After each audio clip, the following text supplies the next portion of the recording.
Mayroon namang paninindigan si House Committee on Public Accounts Chairperson Terry Ridon hinggil sa hinaharap ng flood control scandal. Ito'y may kaugnayan sa mga kontraktor na dawit sa anomalya. Si Earl Tobias para sa buong detalye.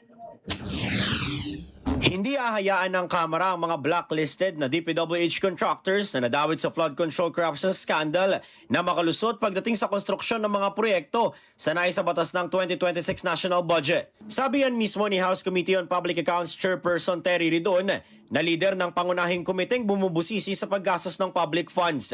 Aniya, handa rin silang makipagtulungan sa civil society groups para mamanmanan ang paggamit ng pambansang pondo. Ani Ridon, babantayan nilang maigi ang procurement sa mga proyekto sa bawat stage at level nito.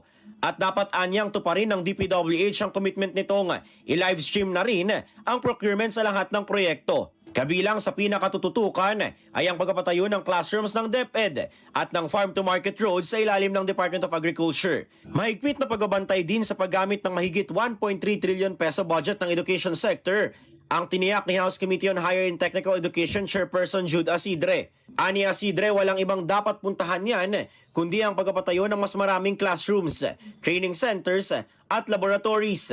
At dapat din anyang malapit sa mga komunidad at madaling ma-access ng bawat mag-aaral ang mga imomodernize at itatayong institusyon. Ang mga yan daw kasi ay para sa mga matagal nang napag-iwan ng Pilipino. Sa ngayon, sentro ng usapin ang probisyon sa General Appropriations Act na siyang nagbabawal sa pangingialam ng mga politiko pagdating sa disbursement ng public funds sa ilang social assistance programs. Yan din kasi ang binigyang diin ni Pangulong Marcos Jr. kahapon sa mismong paglagta ng pambansang pondo. Noon naman nang tiniyak ni House Speaker D na siya mismo ang magbabantay na walang makalulusot na korupsyon sa 2026 national budget. Para sa totoong balita sa bagong Pilipinas, Earl Tobias, Congress News.